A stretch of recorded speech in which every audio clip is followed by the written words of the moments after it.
Government higher secondary school Sarangpur Kala, my village Ramepur Khurd. मैं आज कक्षा दुर्गेश, 12वीं की। हाँ सर। थोड़ी सी माइक के पास मुंह ले जा करके थोड़ी सी तेज बोलो बेटा। Yes sir. ठीक है, स्वागत है बेटा। Yes sir. आज कक्षा 12वीं के विषय हिंदी के पाठ कविता कविता के कहानी नामक पाठ को पढ़ाने जा रहा हूँ। कृपया गलती पर ध्यान दें। ठीक है, चलो अब चलते हैं पाठ में। कविता के बहाने। कविता एक उड़ान है चिड़ियों के बहाने। कविता की उड़ान भला चिड़िया क्या जाने। बाहर भीतर इस घर उस घर, कविता के पंख लगा उड़ने के माने। चिड़िया क्या जाने। इस पद्यांश में कवि संदर्भ में बताते हैं कि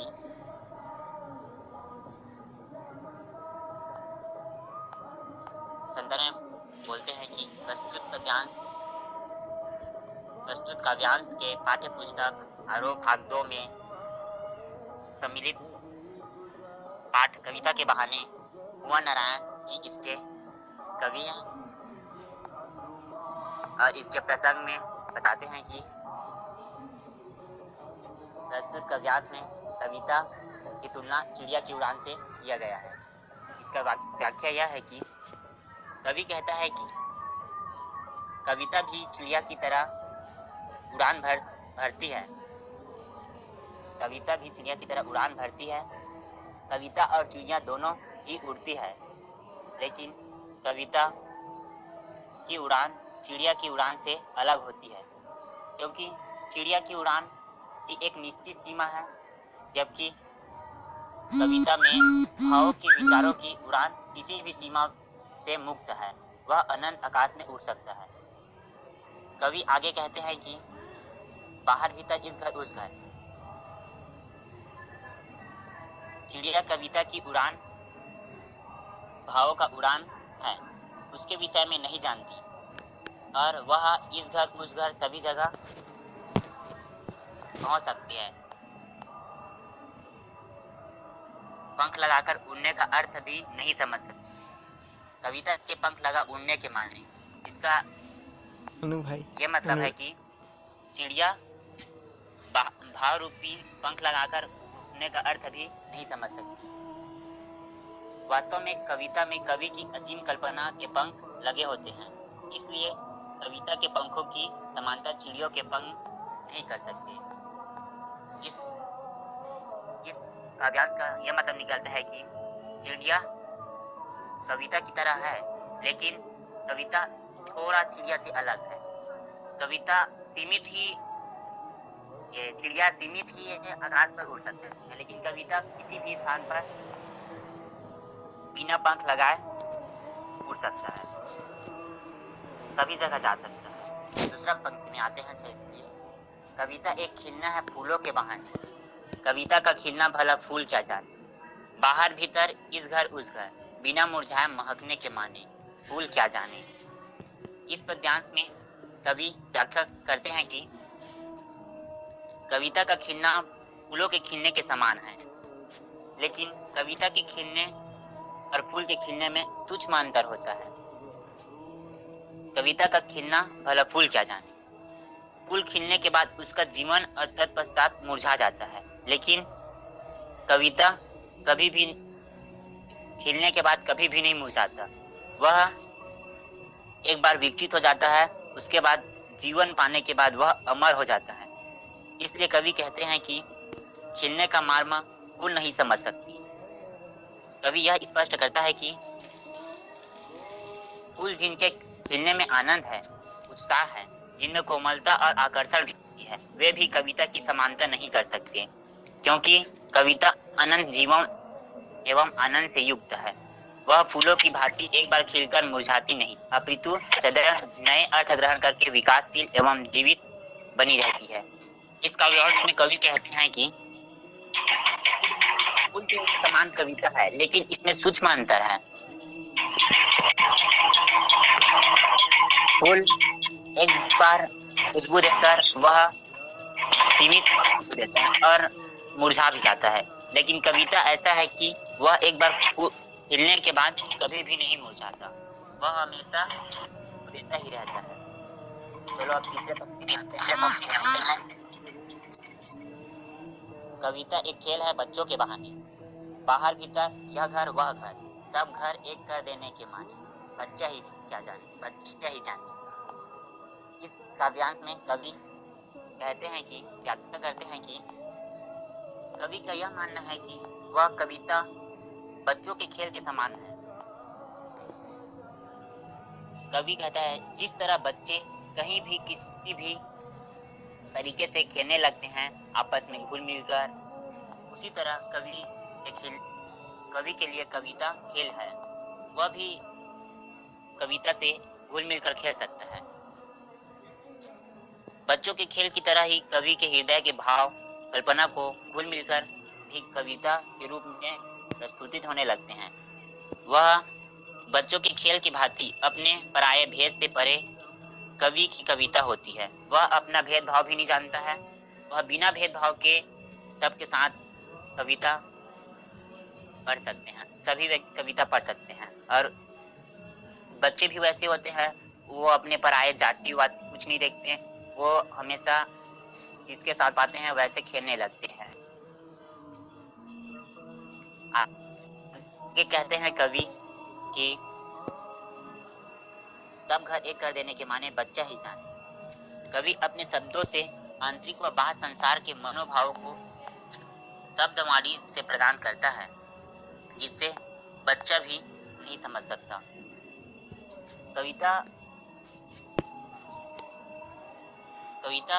भी बच्चों की समान होता है जो लापरवाह होता है। कविता बच्चों के खेल बंधन से बाहर होते हैं। जिस प्रकार बच्चे बिना बंधन मुक्त खेल सकते हैं, उसी तरह कविता भी बिना बंधन से वह निकलकर सभी के पास जा सकते हैं, सभी पढ़ सकते हैं। इस तरह कवि कहता है कि कविता बच्चों के समान एक दूसरे को जोड़ती है। इस काव्यांश में कवि कहता है कि बच्चे और कविता की तुलना किया है, जिसमें कविता भी बच्चों की तरह बिना भेदभाव किए खेल खेलता है, अपना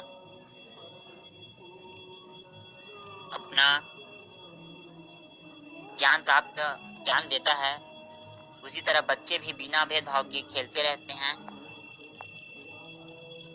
इस तरह इस कविता के बहाने में हमें 3 प्रकार का सीख मिलता है। थैंक यू, धन्यवाद। हो गया सर। बहुत बढ़िया दुर्गेश। कोई बच्चा से प्रश्न करे, मैं चाहता हूँ जैसे आप लोग प्रश्न करते हैं, कुछ करो प्रश्न।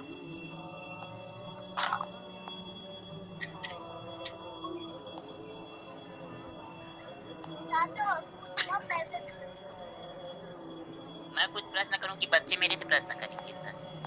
नहीं, बच्चे जो क्रॉस क्वेश्चन करेंगे तो वो उपलब्धि है। पढ़ाना एक हम कहीं से भी देख करके, कहीं से निकाल करके पढ़ा सकते हैं, लेकिन बच्चे जो क्रॉस क्वेश्चन करते हैं वो तुम्हारी तात्कालिक बुद्धि लब्धि का एक परीक्षण होता है कि तुम तुरंत कितना जवाब दे सकते हो। तो बच्चे लोग बहुत सारे करते थे।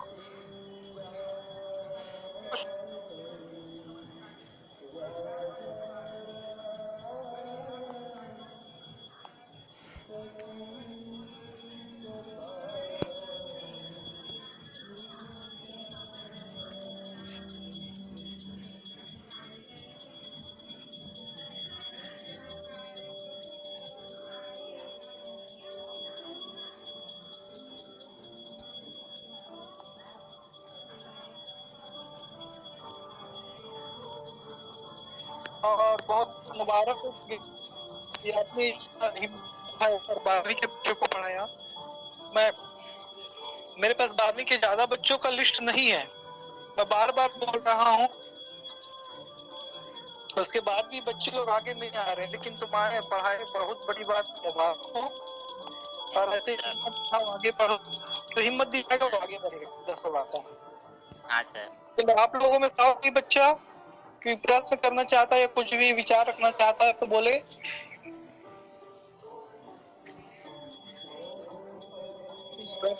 चलो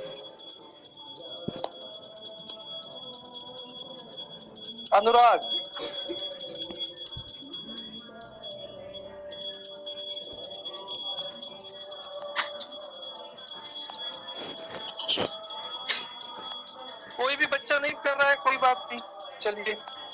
बहुत बहुत मुबारक हो दुर्गेश कि बच्चे आप नहीं कर रहे हैं।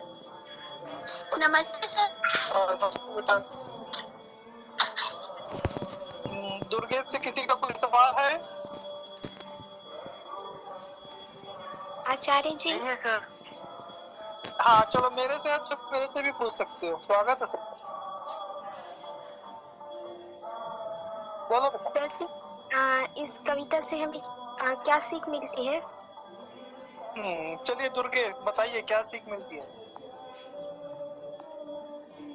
इस कविता से हमें यह सीख मिलता है कि जिस तरह कविता बिना बिना पंख लगाए वह ऊंची उड़ान भर सकता है, अपने ज्ञान से वह सभी को बुद्धि दे सकता है, उसी तरह हम लोगों को भी अपना ज्ञान प्रदान करके सभी को अपनी शिक्षा लेना चाहिए। और ये कविता और हम प्रेरणा देता है कि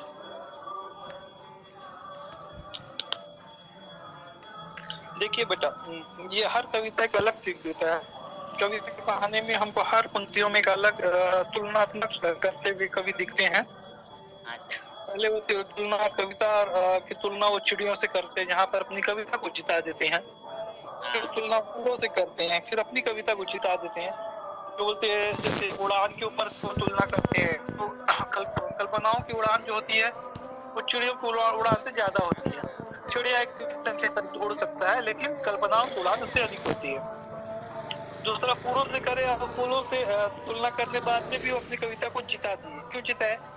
वो बोले कि खुशबू जो रहता है या जो सुगंध रहता है, ये जो आनंद जो रहता है, एक फूल ज्यादा 5 दिन 10 दिन ज्यादा 1 महीना तक ही खुशबू बिखेरता है। सीमित का मतलब है ना सर? हाँ सीमित, लेकिन एक कविता आज अगर हम सारे जान सकते हैं, हिंदुस्तान हमारा या हम जो राष्ट्रीय गीत सुनते हैं वो आज से 50 साल पहले, 70 साल पहले, 80 साल पहले लिखा गया। लेकिन आज जो नहीं है बच्चे से ले जाकर रखते हैं, तो वहाँ